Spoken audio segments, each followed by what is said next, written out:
I know it's here somewhere. Finally. Oh, it's time for the doctor.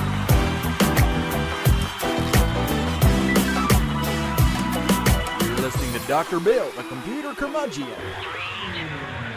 Take it away, Doctor. Dr. Bill, the computer curmudgeon, is brought to you by GoToMeeting with HD Faces.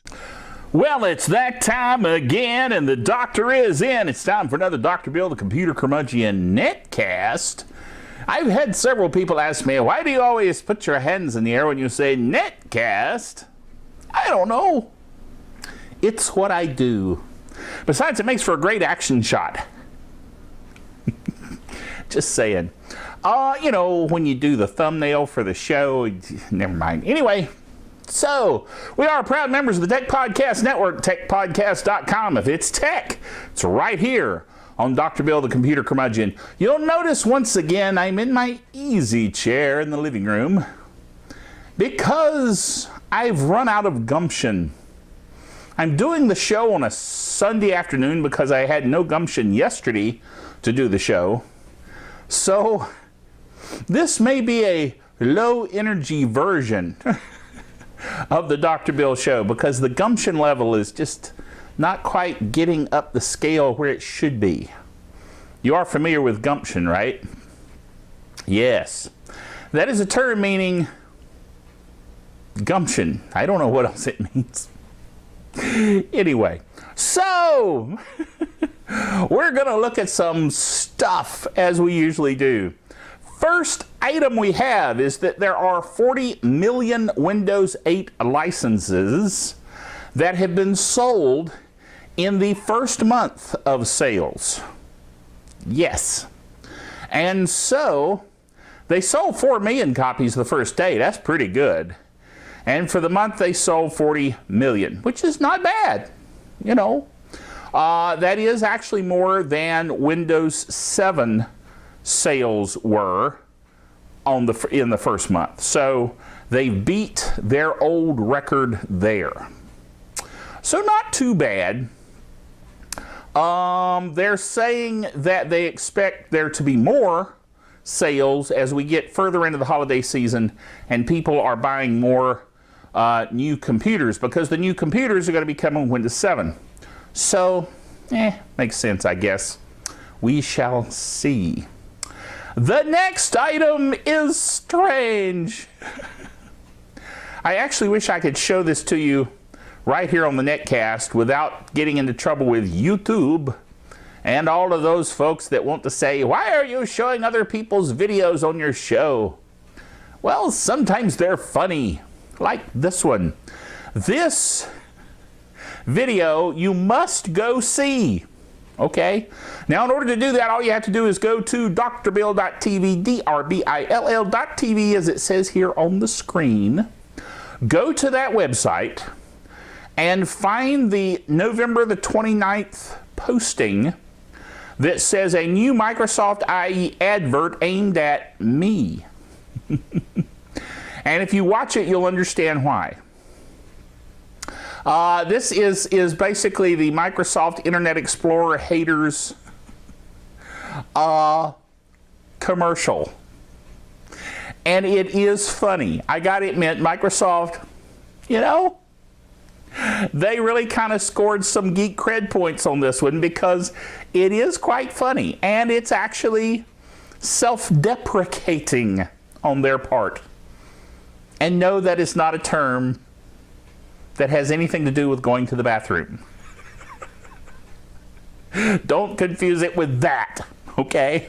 No, deprecating. You know, sometimes you just got to throw these things out there. The vocabulary things. I mean, I make words up, so sometimes you don't know if I'm making something up or being intelligent. Yeah. Yes, Fred. Yes, we love Fred.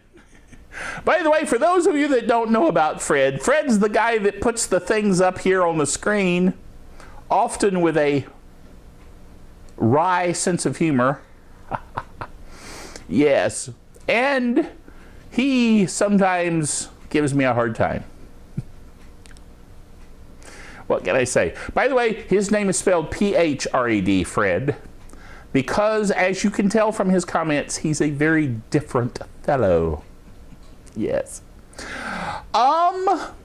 So, let's talk about our wonderful sponsor. Our sponsor this week is Citrix Systems with their amazingly cool software called GoToMeeting. GoToMeeting with HD Faces.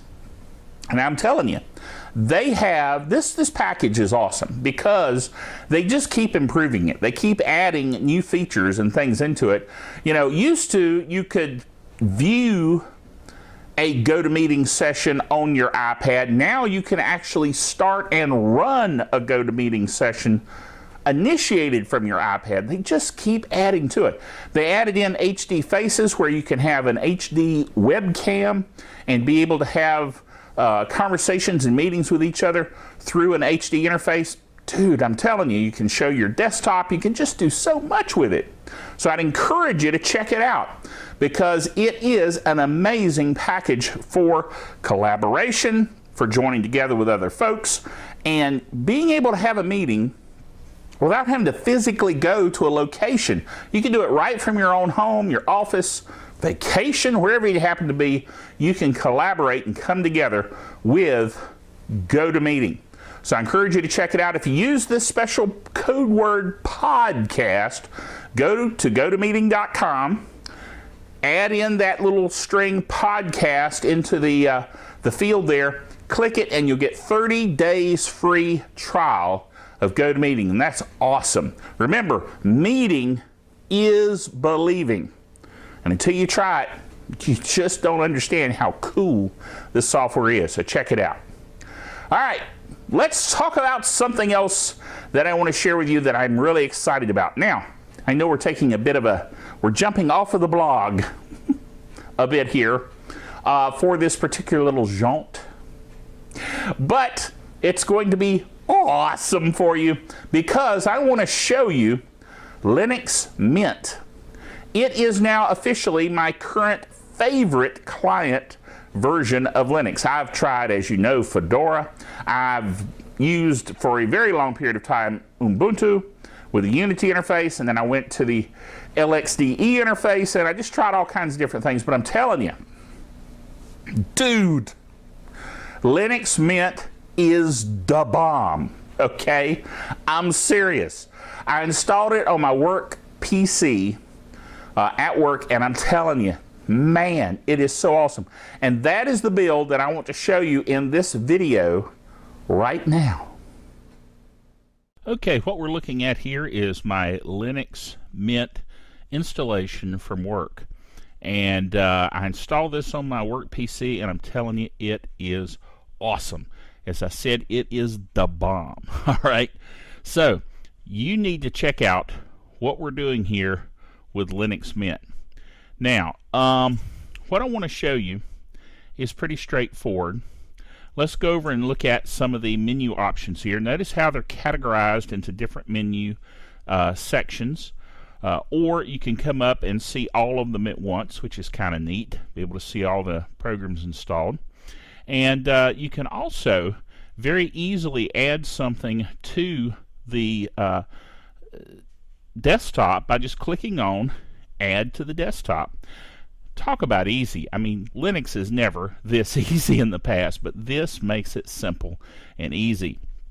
The other thing I wanted to show you, very important, is look how fast LibreOffice came up. Bam! And then bam, spreadsheet. Isn't that cool? That is fast. And it's very fast, very clean. Awesome, awesome system here. Now, the other thing I wanted to demo here for you is this. This is eSword. You know, eSword is my favorite Windows-based free Bible system. Now here I can launch it on Linux Mint. Notice it's coming up. Look how clean and smooth it is, but it's running under Wine.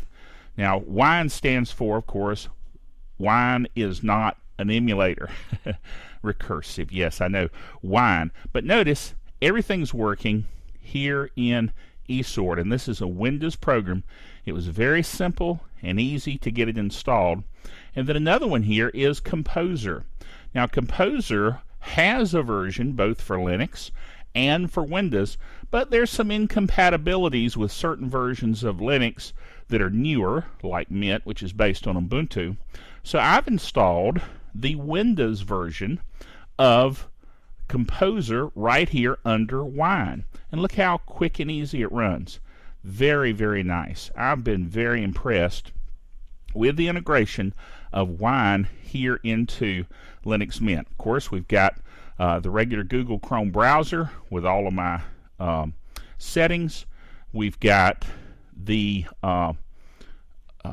Firefox, of course, is there.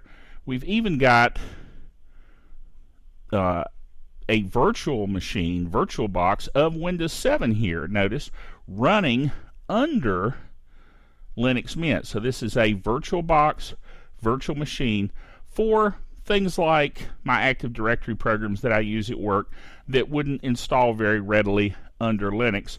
I've got them here in the virtual machine, and I can run it just as I would, a regular system if I need to run any Windows programs within the Windows environment.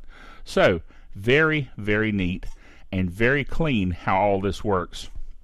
Linux Mint, like I said, look at this, backgrounds. I can change the background by just clicking on it and then hovering and selecting different backgrounds. Lots of Star Trek, as you can see, of course. And here's Tux of Borg. Let me get this out of the way. There you go. Tux of Borg. All right. And, of course, Tux eyeing the Microsoft butterfly here. Yeah. But at any rate, I got a lot of different backgrounds here, but the one I'm enjoying right now, of course you can see here, good old Star Trek, the Enterprise. The one I'm enjoying most right now is the one I started out with here, which is the Linux Mint logo. From freedom came elegance. So, what do you think? Isn't that cool? I just had to show that to you because it's so awesome. It's awesome on so many different levels. I like the interface, I like the look and the feel and the way it works, and the way they made it so simple to use Wine. Matter of fact, maybe next week I will do a little run through of setting up Wine and how to use that to run your Windows programs under Linux. That would be cool. So I may just do that. Now, let us proceed back into the blog, drbill.tv, drbill.tv, and pick up where we left off. This is very cool. This was a post I did on November the 30th, which was Friday, and it was my birthday. Ha ha!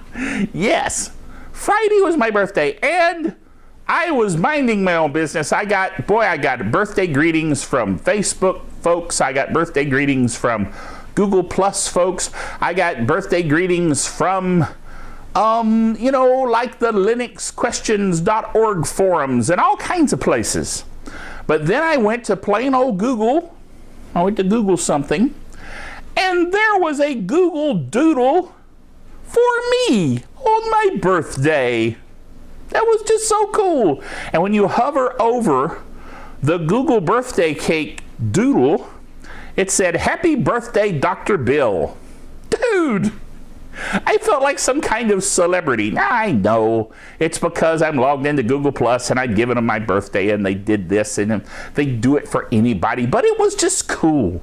It's like I said, you're a geek when you get a Google Doodle for your birthday and go, dude, and just get so excited.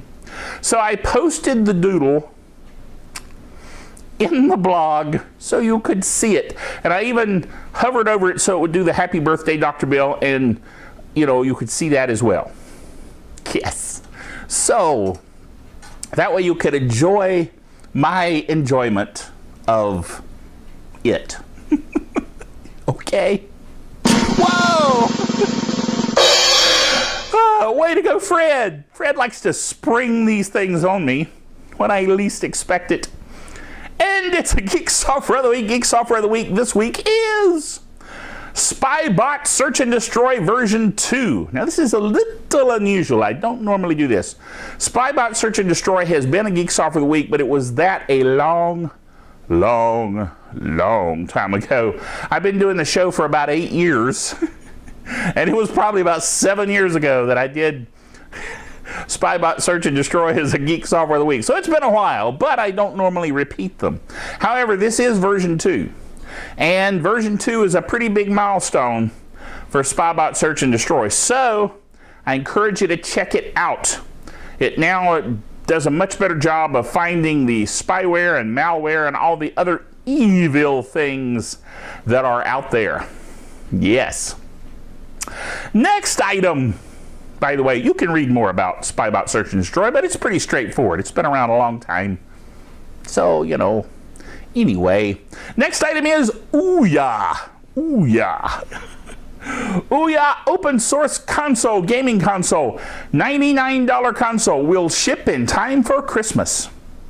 Yes, so you can go ahead and order it in advance, and it will ship in time for Christmas. It's a Kickstarter project. And basically, they only asked for $950,000 in cash for the Kickstarter, but they got $8.6 million. Dude!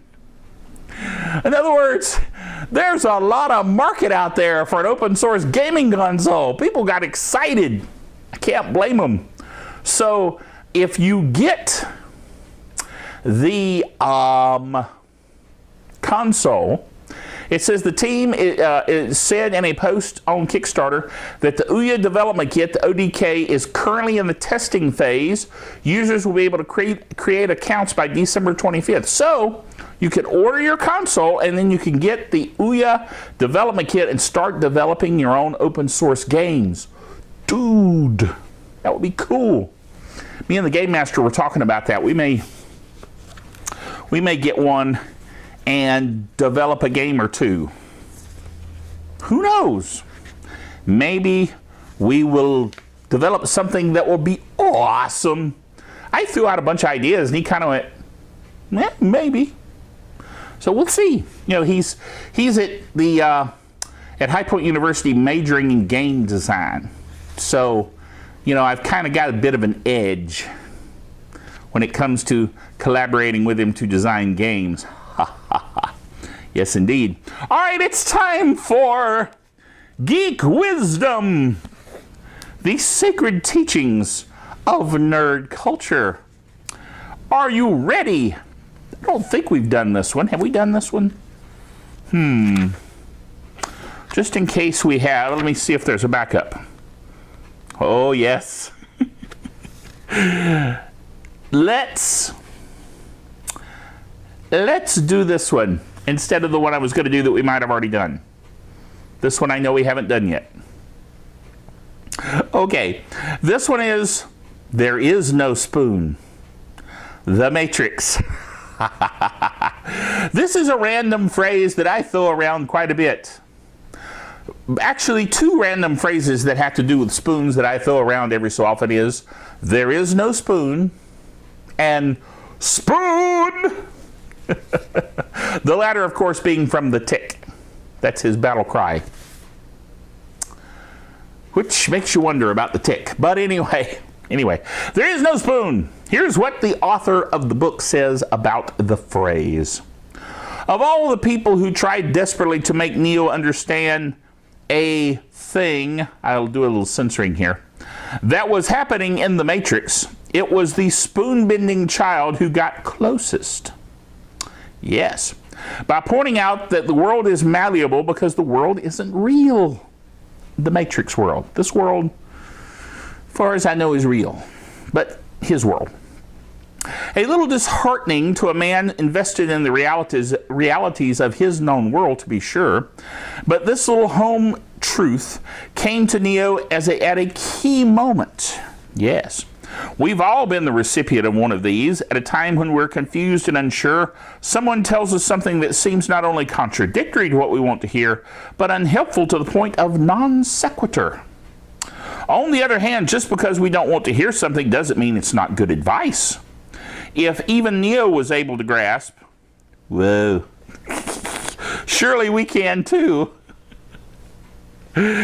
Yes. All right, fine print time.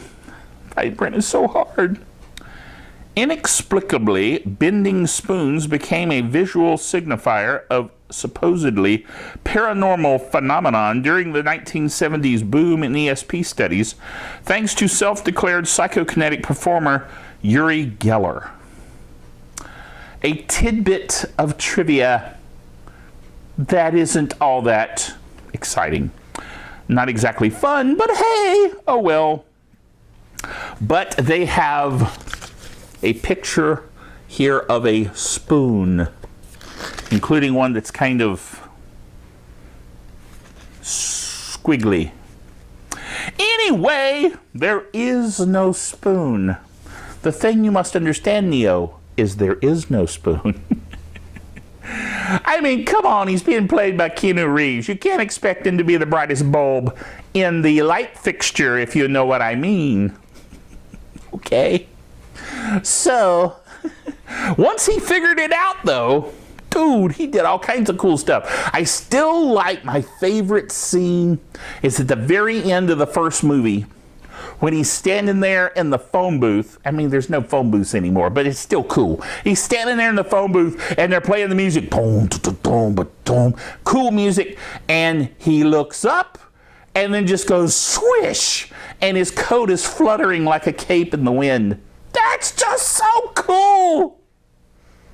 If I was him, I'd be doing that all the time. I'd be flying around.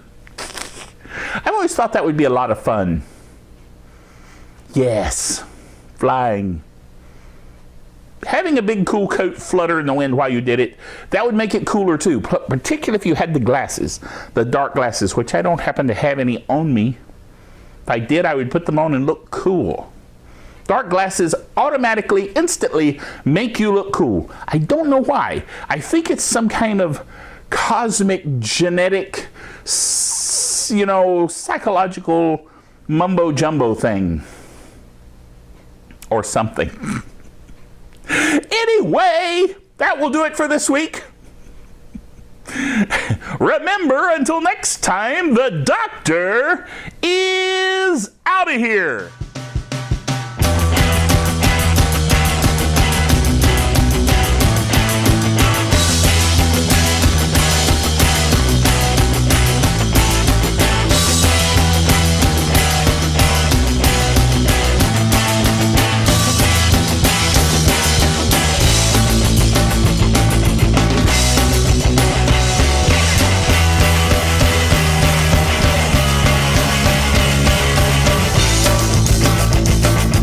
Dr. Bill, the Computer Curmudgeon, is a production of DrBillBailey.net with all the honors, rights, and privileges thereunto appertaining.